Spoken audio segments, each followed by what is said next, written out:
Greetings and welcome to my YouTube page. I am Clint Sabom, Executive Spiritual Coach for Franz Barden practitioners in initiation into Hermetics. And today we're going to be talking about what's the difference between soul and spirit. Because I think for many people, these two basically become interchangeable, especially before starting Barden, and even sometimes working through Barden. For a lot of people, soul and spirit are just kind of always associated with the same thing, but they're actually very different things. And Barden's language kind of switches back and forth on that subject. So I'm going to go through all of that and give you some insight into that in this video. But before I do, I wanted to announce I do have individual coaching and I have group sessions as well. Individual coaching is usually coaching you through the steps, answering all your questions, providing a safe space to process everything. And I also do transmissions. I do transmissions of the Akasha, which is basically a complicated word of sending you good vibes. But I've gotten a lot of feedback that people can really feel it, opening themselves up to the Akasha, taking them into deeper states of mind, opening up different energy centers. So if you want that, you can have one of those too. So individual sessions and group sessions at affordable prices. I also have some classes on Perseus Arcane Academy, one on steps 4, 5, and 6, and another one on emotional release. And those can be found on PerseusArcaneAcademy.com. And so as we move into this, basically going into the difference between soul and spirit, I wanted to basically focus on the fact that soul is often called the astral body. The soul body is often called the astral body with Barden. Sometimes it's even called the psychic body or the psyche.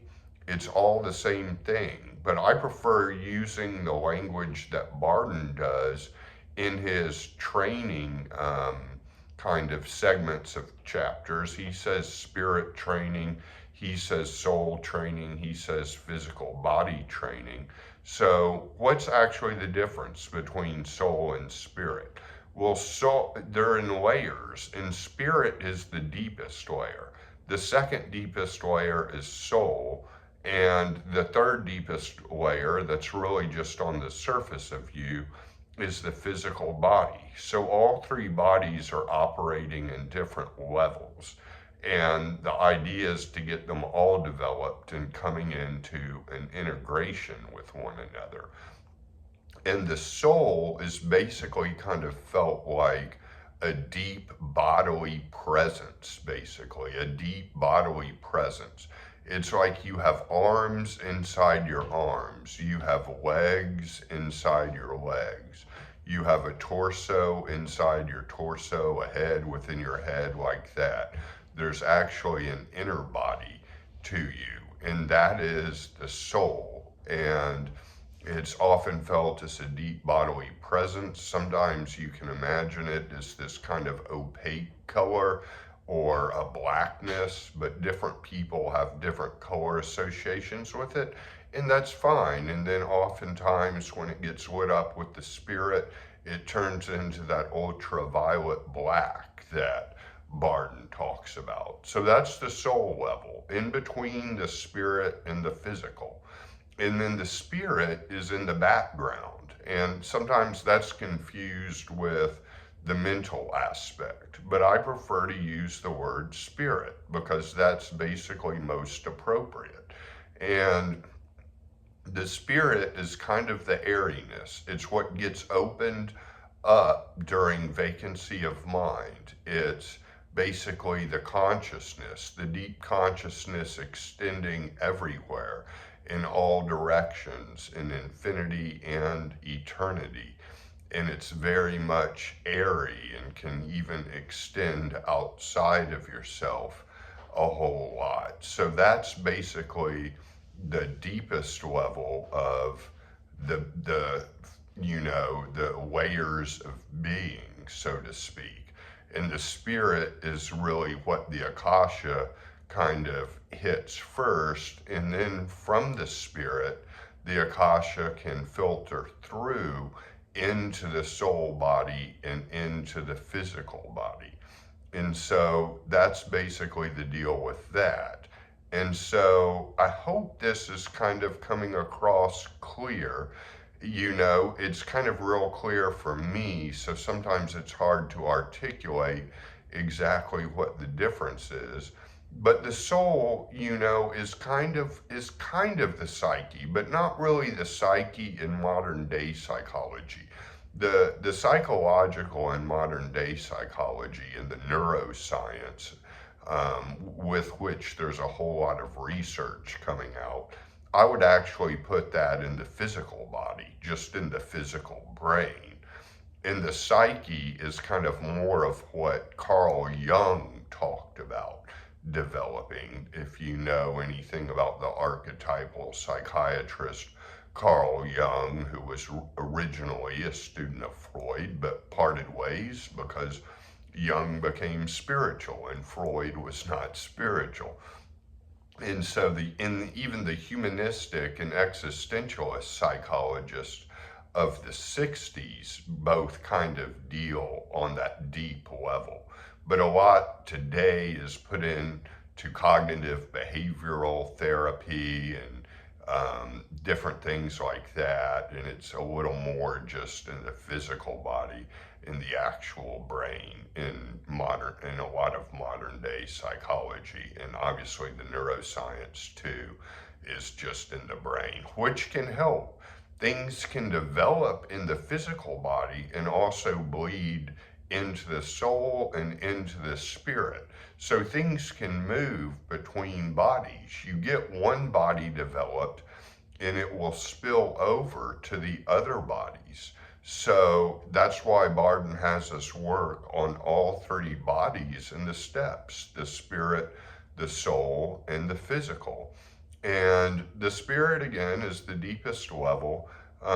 It's kind of an airiness, and when I say airiness, like you can almost picture the wind. It's in the very back of your consciousness. It's where the silent observer is when you're just kind of observing your thoughts, and the step 1 exercises, and you're kind of working on achieving vacancy of mind and just observing. You're observing from the spirit level, and I believe he puts it in that level, in the training. So that makes perfect sense because it does occur there. And then that vacancy of mind, you get that vacancy of mind real good where it can last for a while, and it opens up the Akasha. And that is the magic stick. That's the big stick. That's what we want. In prayer too, prayer will usually hit the spirit first and then often bleed into the soul and the physical. And so divine providence works in the spirit level. And the soul is getting developed with the elements, in a lot of the pore breathing with the elements. That's really kind of working on the soul, because it's almost like a little before the Akasha, because obviously all elements come from the Akasha, but having a balance in all 30 bodies is very important. So the work with the pore breathing and the charging with the elements that comes first in step 3, that all occurs in the soul. But of course, it can spill over in between levels, like it spills over to the physical body with pore breathing the fire, which can basically raise a temperature of the room. So that's getting it in the soul first, and then having it spill over into the physical and raising the temperature of a room, which is hard to do, but which can be done if you're charged with a sufficient amount of fire. You may only move that thermometer like half a degree, but hey, that's big, that's huge. So anyways, yeah, I think I've covered basically all of that.